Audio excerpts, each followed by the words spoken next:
মোহাম্মদ জাকারিয়া আলামিন, মুসলিম, আপাতত সাটুরিয়াতেই আছি, ভাড়া বাসায়। হ্যাঁ, সবাই আমার জন্য দোয়া রাখেন, জানি ইসলামের প্রতি অটুট বন্ধন রেখে ইমানের সাথে মৃত্যুবরণ করতে পারি, সবাই যেন ইসলামের পথে ডাকতে পারি। আসসালামু আলাইকুম ভাই। ওয়ালাইকুম আসসালাম ওয়া রাহমাতুল্লাহি ওয়া বারাকাতুহু। সর্বপ্রথম কৃতজ্ঞতা প্রকাশ করছি মহান আল্লাহর নিকট, যিনি আপনার মতো একজন লোকের সাথে আজকে হঠাৎ করে পরিচয় হলো। এই জন্য একেবারেই মনের গভীর থেকে আল্লাহর কাছে শুকরিয়া আদায় করতেছি। আলহামদুলিল্লাহ। আলহামদুলিল্লাহ। তো ভাই, আপনার বাড়ি কোথায়? আমার দেশের বাড়ি হচ্ছে মানিকগঞ্জ ডিস্ট্রিক্ট, সাটুরিয়া থানার দরগ্রাম ইউনিয়ন। জি। কোন গ্রাম? দরগ্রাম। আমার গ্রামটা রোহা বনবান্ধা পড়ছে। আপনি তো হিন্দু ছিলেন।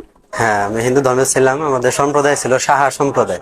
আচ্ছা, আপনার নাম, মানে নাম ঠিকানাটা বলেন, মানে নাম সহ নাম। আমার পূর্বের নাম ছিল অসীম শঙ্কর সাহা, বাবার নাম ছিল কিরণ শঙ্কর সাহা, আর দাদার নাম ছিল স্বর্গীয় শচীনন্দন সাহা, যেটাকে বলা হতো।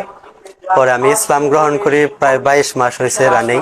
তার মানে 22-এর জুলাইতে, জুলাই। তো তখন পিটুপিট করলাম। এখন 2022-এর জুলাইতে। 2022-এর জুলাইতে যে পিটুপিট করছেন, তার মানে তো ওই দিনই আপনি এটা সিদ্ধান্ত নেন নাই? না, সিদ্ধান্ত নিছেন অনেক আগে। হ্যাঁ, সিদ্ধান্ত প্রায় আরো 1 বছর আগেই ছিল যে আমি ইসলাম গ্রহণ করব।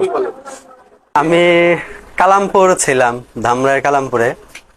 তো এখানে থাকা অবস্থায় একজন ইসলাম ধর্মের লোকের তো মূলত দায়িত্ব ইসলামের দাওয়াত প্রত্যেকের পৌঁছে দেওয়া, কারণ আল্লাহ সত্য। প্রত্যেক ধর্মগ্রন্থে বলা হয়েছে তিনি এক এবং অদ্বিতীয়। এটা আমার ধর্মগ্রন্থে বলা হয়েছিল যখন হিন্দু ধর্মে ছিলাম, যে সৃষ্টিকর্তা একজন, তার কোনো শরিক নাই, তাকে কেউ চোখেও দেখে নাই। হ্যাঁ, প্রত্যেক ধর্মগ্রন্থেই বলা আছে যে সৃষ্টিকর্তা একজন। কিন্তু আমরা দেখা যাইতেছে তারে মানের বেলায় মানতেছে এলো বহু ঈশ্বর রূপে, এক এক রূপে আর কি। যদি পাশাপাশি খ্রিস্টান ধর্মের কথা চিন্তা করেন, তারা কিন্তু ঈসা নবীর এই মানতেছে ঈশ্বর পুত্র হিসেবে, কিন্তু এটা কিন্তু ঠিক না। কারণ আমরা শুরুতে এটা সংজ্ঞায় বলছি যে তিনি এক এবং অদ্বিতীয়। আর আমি পরে ঘুরে ফিরে দেখলাম, বা আমাকে যারা ইসলামে দাওয়াত দিচ্ছে কালামপুর থাকা অবস্থায়, একজনের কথা না বললেই নয়, তিনি হলো ডক্টর নাদিম আল ইমরান, বিডিএস করে, আমি দাঁতের ডক্টর। হ্যাঁ, কালামপুরিতে ওনার আছে আর কি, শাখা আছে, আরো কয়েক জায়গায় উনি শাখা করছে। তো কৃতজ্ঞতা ওনার প্রতি, উনি আমাকে এই পথে আসার জন্য উদ্বুদ্ধ করছে। আর ওনার একটা কাহিনী বলতে গেলে, ওনার চেম্বারে আমাকে রেগুলার উনি বসাইতো, আমি ভিজিট করতাম যখন। উনি বলতো যে ভাই আপনাকে, আমি রিপ্রেজেন্টেটিভ হিসেবে ছিলাম। হ্যাঁ, বিকন ফার্মাসিউটিক্যালে, এখন অনেক কোম্পানিতে জয়েন করছি। তো উনি আমাকে বাংলা অর্থ সহ কোরআনটা গেলে ওনার চেম্বারে আমার রেগুলার পড়াশোনা করাইতো।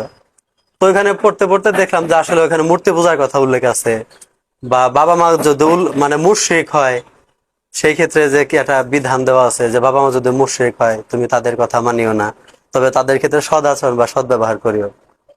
এটা পড়তাম। এবং ওখানে বলা আছে যে বিধর্মীরা কখনো জান্নাতে যাবে না, তারা চিরকাল জাহান্নামী। এটা সত্যই। একজন মানুষের বিবেক বুদ্ধি থাকা সত্ত্বেও সে যদি ইসলাম নিয়ে রিসার্চ করে, তখন সে অবশ্যই জানতে পারবো যে কোনটা সঠিক আর কোনটা ভুল। আমরা জানি যে প্রথম মানব হিসেবে আল্লাহ তাআলা আদমকে সৃষ্টি করেছিলেন, এবং তার বাম পাজর থেকে হাওয়াকে সৃষ্টি করেছেন। এবং পাশাপাশি যে ইবলিস, শয়তান নামে একজন ছিলেন, তিনি কিন্তু আল্লাহর ইবাদত সব জায়গায় করছে, এমন কোনো জায়গা নাই যে সেজদা দেয় নাই। শুধুমাত্র একটা অহংকারের কারণে সে জান্নাত থেকে বিতাড়িত হয়েছে এবং শয়তান রূপে ভূষিত হয়েছে বা খাইতে হয়েছে, যেটাই বলে। সেটা কারণ কি, আল্লাহ তাআলা বলছিল যে তুমি আদমকে সেজদা করো। তখন বলছিল আমি আদমকে কেন সেজদা করবো, সে হলো মাটির তৈরি, আমি হলো আগুনের তৈরি, জিন। এই অহংকারের কারণে আল্লাহ তাকে বললো যে তুমি শয়তান হিসেবে গণ্য হবা, তুমি এখান থেকে চলে যাও। পরে শয়তান বলছিল আল্লাহকে যে আপনি আমাকে কিয়ামত পর্যন্ত অপকাশ দিন, আপনি মুমিন বান্দাদেরকে বা বান্দা যারা আছে তাদেরকে আমি মানে আপনার পথভ্রষ্ট করতে সাহায্য করবো, মানে আপনার দিক থেকে বিতাড়িত করতে সাহায্য করবো। তখন আল্লাহ পাক বলছিল যে আমার বান্দা যারা আছে তারা যদি আমার কাছে তওবা করে ফিরে আসে, আমি তাদের পূর্বে গুনাহ মাফ করে পূর্ণ নেকি দ্বারা তাদেরকে আমি আবার ফিরে মাফ করে দেব। তো ওই হিসেবে আর কি কালামপুরে যখন ছিলাম বা এসব পড়াইতো, মানে আমি বুঝতে পারছি আপনার বিষয়টা। হ্যাঁ 2021 সালে মূলত আমার মোটামুটি উনি আপনারে ভালো রকম পড়াইছে আর কি। হ্যাঁ বই পড়াইছে, কোরআন হ্যাঁ পড়াইছে, হ্যাঁ বাংলা কোরআন পড়াইছে, হ্যাঁ। মানে অনেক কিছু বুঝাইছে বা মুখে অনেক কিছু হয়তো বলছে। পাশাপাশি আরো 2-3 জন ভাই ছিল, ফয়সাল ভাই যদি তার কথা না বললেই নয়, নাজমুল ভাই করে একটা ভাই ছিল। তো ওনাদের চেম্বারে একদিন রাতে আমাকে নিয়ে ডাকলো যে ভাই আপনি তাহলে ইসলামটা গ্রহণ করেন। এটা 2022 সালের ঘটনা। তখন তো আপনি ফ্যামিলির সাথে হ্যাঁ তখন ফ্যামিলির সাথেই, এই ঈদের পরে ঘটনা এটা 2022-এ। ঈদে গেছিলাম তখন তাদের কুরবানি ঈদে। আর বাড়িতে গেলাম তখনও কিছু তাদের বলা হয়েছিল যে আমি তো ইসলাম গ্রহণ করতে চাইতেছি বা এরকম হাব্বা বিয়ে করাইবো তখন আমার ফ্যামিলির থেকে। আমি 2-3 মেয়েও দেখছি হিন্দু। তা আমার মনে যেটা আছে ওটা আল্লাহ পাক বা মানুষ ভালো জানে। তো এই হিসেবে মেয়েটা জাস্ট দেখলাম, তো আমার মনে যেটা আছে ওটা আল্লাহ পাক ভালো জানে। তো ওদের আস্তে করে জানাইলাম যে আমার এরকম মনে আছে যে আমি ইসলাম গ্রহণ করতে চাইতেছি, তাইলে তো ধর্মে আমি থাকবো না, তো তোমরা কি বলো? কয় তোমার যদি ভালো লাগে তুমি চলে যাবে, তুমি যে সম্পদ থেকে বঞ্চিত হইবে, সমাজ থেকে বঞ্চিত হইবে, এটা তো বুঝতে পারতেছো। আমাকে হ্যাঁ এটা আমি জানি, বুঝি, কেন বুঝুন না। পরে বললাম যে দেখো তোমরা যেটা পূজা করো মাটি, এটা তো আসলে যুক্তিসঙ্গত না।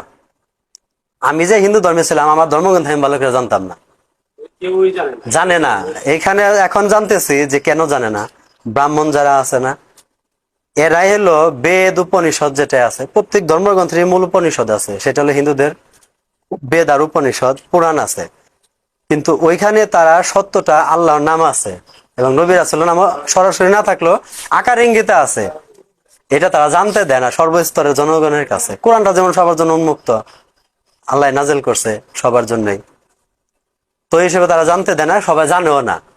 এ পর্যায়ে হইতেছে কি জানেন, তারা আল্লাহ থেকে বিমুখ হইতেছে, সৃষ্টিকর্তার থেকে নিজেদের জায়গা জাহান নামে করে নিতেছে, অন্য কেউ জাহান নামে নিতে উদ্বুদ্ধ করতেছে।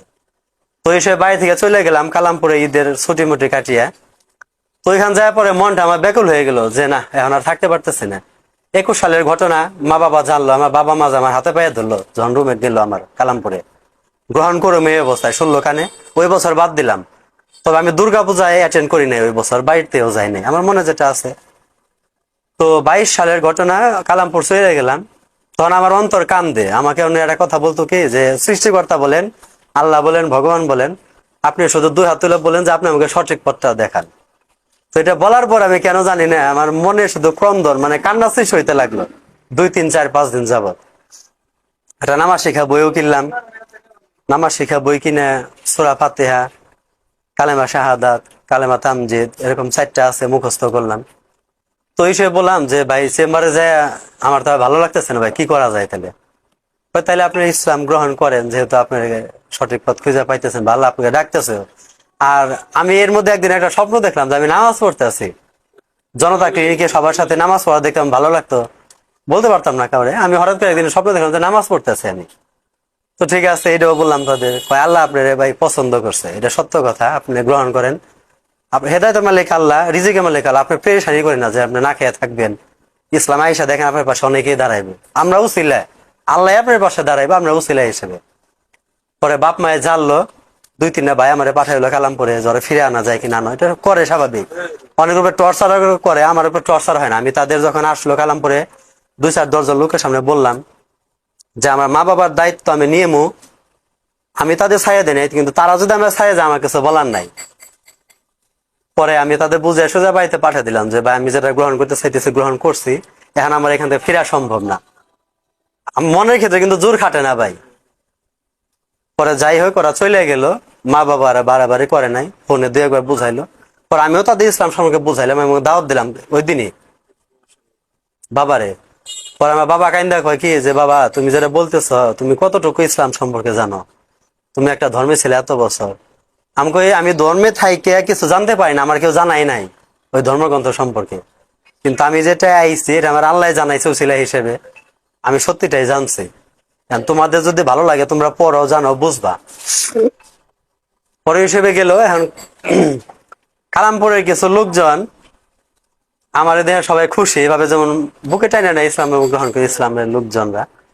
তো তারা বললো তাহলে একটু বিয়ে শাদী করেন, যেহেতু আপনার সঠিক লাইনে থাকতে চাইলে একটা লাইন ধরতে হবে, আপনার একা হয়ে গেছেন গা। পরে এরাই একটা প্রপোজালের মাধ্যমে আমার এলাকায় পরিচিতর মধ্যেই দিল। আপনার এলাকায় এলাকায় বলতে তেঘড়ি নৌকা, আমার এলাকা থেকে আরো 3-4 কিলো ডিফারেন্স দূরে। মেয়েটাও মাশাআল্লাহ ধার্মিক পাইছি, আল্লাহ পাক মিলিয়ে দিছে, 5 ওয়াক্ত নামাজ পড়ে রোজা রাখে। আর তার একটু ডিমান্ড নাই যে তুমি আমার এই জিনিসটা দাও, ওই জিনিসটা দাও, এক ফোঁটা তার ডিমান্ড নাই যে আমার এই জিনিসটা দাও, ওইটা দাও, লোভ নাই। আল্লাহ মিলিয়ে দিছে সেটাই, আল্লাহ উত্তম পরিকল্পনাকারী। ওর মেয়ের ফ্যামিলি মাইনে নিল। পরে যাই হোক বিয়ে শাদী ভাইয়েরা আল্লাহ রহমতে করাইলো। নাদিম ভাইয়ের কথা বললাম যে ডক্টর, ওনার বাসার ছাদেই নিজেরাই কালেকশন করে 75,000 টাকা খরচ করে তারা আমার বৌভাতের খরচ করলো এই জায়গায়। সাথে আমার RSM স্যার গেছিল, ম্যানেজার গেছিল, 2টা প্রাইভেট কার। মেয়ের বাড়িতে যেদিন বিয়ে করতে যাই, তো আমার তারা বুঝতে দেয় নাই অভাবটা, যে আপনার মা বাবা যেহেতু সাথে নাই, আপনার বিয়েটা কষ্ট করে হবে, বসে তারা আমাকে বুঝতে দেয় নাই। যথেষ্ট সহযোগিতা করছে, তাদের বাসায় রেখে খাওয়া খাদ্যের ব্যাপারে পাশে থেকে টাকা দিয়ে হেল্প করা যথেষ্ট করছে। কালামপুরে যারা ছিল সহযোগিতা সবাই করছে।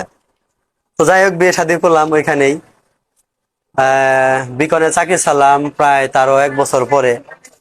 মূলত এখানে ভালো থাকতেছিলাম না, কারণ হলো প্রতি মাসে একটা ক্লোজিং এর ব্যাপার থাকে, টাকা দিয়ে ভইরা দিয়ে বেতন পাই, আসলে আমি দিন শেষে লোজার জিরো ছিলাম। তো যাই হোক ওইটাও ছাড়লাম আল্লাহ পাকের অশেষ সহমতে। আমার বিবি সাহেবও চাইতেছিল না যে আমি জবটা করি ওইখানে, যেহেতু টাকা পয়সা হাতে থাকতেছিল না। পরে ওইখানে ছাইড়ে দিয়ে আমরা সাটুরিয়াতেই চলে আসলাম। এখন বর্তমান সাটুরিয়াতেই আছি এক মেম্বারের বাসায়। উনি হলো আইনাল মেম্বার। ওইখানে বাসা ভাড়া থাকতেছে আপাতত 3,000 টাকা ভাড়া। তো পাশাপাশি রোববাইয়ের ডিলার আছে এখন বর্তমানে, ওনার হেফাজতে আছে। উনি চাকরির ব্যবস্থাটা করে দিচ্ছে, যাক ডাল ভাত খাওয়ার ব্যবস্থা হইতেছে আর কি।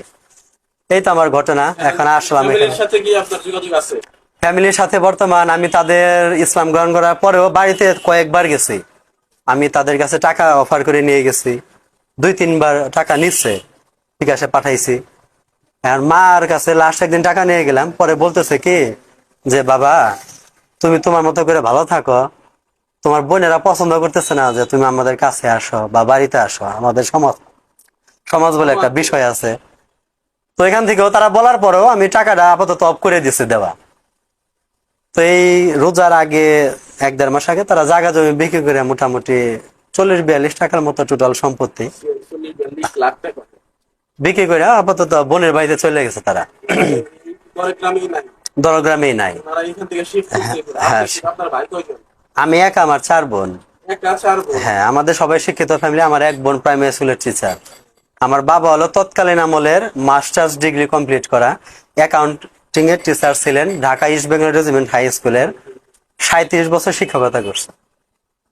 উনার এতটাই ভালো ব্যাকগ্রাউন্ড, এলাকায় কারো বিয়ে হইলে দান ধ্যান করা, কাপড় চোপড় দেওয়া, সবাই দাতা বাবু হিসেবে জানে। হিন্দুদের বাবু যদি বলে তার মধ্যে একজন আমাদের কিরণ শঙ্কর সাহা বাবু। ফ্যামিলি টোটাল এখন একেবারে এখান থেকে চলে গেছে। হ্যাঁ, একদম চলে গেছে। আপনি যেহেতু মুসলমান হয়েছেন, মুসলমান হওয়ার পরে আপনার সাথে দেখা হবে, সাক্ষাৎ হবে। হ্যাঁ হ্যাঁ, হয়তো বা এই ব্যাপারেই। এই ধারণা থেকে হয়তো হ্যাঁ হ্যাঁ তারা হ্যাঁ, এখান থেকে শিফট কিন্তু আমি তাদের এটা অফার করছিলাম, তোমাদের যদি কোনো সমস্যা হয় আমার নাম্বারটা আছে, তোমরা ফোন দিও। আমার সাথে সম্পর্ক তোমরা ছিন্ন করে না, আমি কিন্তু তোমাদের সাথে সম্পর্ক ছিন্ন করি নাই। যেটা সঠিক বাছাই করার আল্লাহ পাক হেদায়েত দিয়ে আমাকে সেটা সঠিক জায়গায় নিয়েছে। তোমরা এটা বলতে পারো যে উসিলা হিসেবে, সতর্ককারী হিসেবে আল্লাহ আমারে পাঠাইছে, তোমরা যাতে সঠিক জায়গায় যাও। বাপ দাদা পূর্বপুরুষ যারা ছিল তারা ভুল জায়গায় ছিল, এখনো আছে, তোমরা এই হিসেবে আসতে পারো এই জায়গাটায়। আমি তাদের অফার করছিলাম, একসেপ্ট করে নাই তারা।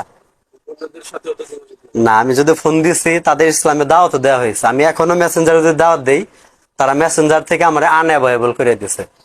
ব্লক করে দিচ্ছে। হ্যাঁ, আমি এলো ডক্টর জাকির নায়কের বক্তব্যগুলো শুনতাম, এটা তাদের পাঠাইছি। ডাক্তার জাকির নায়ক তো কি বলবো, তার কথা সমস্ত বিষয়ে তার জ্ঞান আছে। ও যে কোরআনের একটা কথা আছে, তারা আমার কথা শুনবো না, আমি তাদের কানে এবং দিলে মোহর মেরে দিছি। আল্লাহর কথা তো এটাও সত্য। আপনার এটার পিছনে সবচেয়ে ভূমিকা দেয়া যাইতেছে যে নাদিম ভাই। আমি সর্বপ্রথম কৃতজ্ঞতা প্রকাশ করি আল্লাহর কাছে, লাখো কোটি শুকরিয়া, তিনি হেদায়েত দিয়েছে, এই জায়গাটা আনছে। এরপরেও দ্বিতীয় মানুষটার কথা যদি না বললেই নয়, তিনি হলো নাদিম আলী ইমরান ভাই, এবং সাথে ফয়সাল ভাই ছিল, নাজমুল ভাই ছিল, যারা আমার সহযোগিতা করছে পাশে থেকে। এখন আপনার অর্থনৈতিক অবস্থা কি? এখন অর্থনৈতিক অবস্থা বলতে আমি কারো কাছে সহযোগিতা এই পর্যন্ত চাই নাই, আর ইনশাল্লাহ চাইবো না। এই কারণেই, কারণ আমি জানি আল্লাহর উপরে আমার তাওয়াক্কুল আছে, রিজিকের মালিক তিনি। রিজিকের মালিক আল্লাহ। হ্যাঁ। কেউ যদি আপনার হাদিয়া দেয়, তো আপনি যদি না নেন তাহলে কিন্তু আমার গুনাহ হবে। কেউ যদি আপনার ইচ্ছাকৃত হাদিয়া দেয়, কেউ যদি হাদিয়া দিতে চায়, হুম। না যদি না আমি কারো হাদিয়া নিব না বা আমি সাহায্য নিব না, এটা সাহায্য না, এটা সাহায্য না।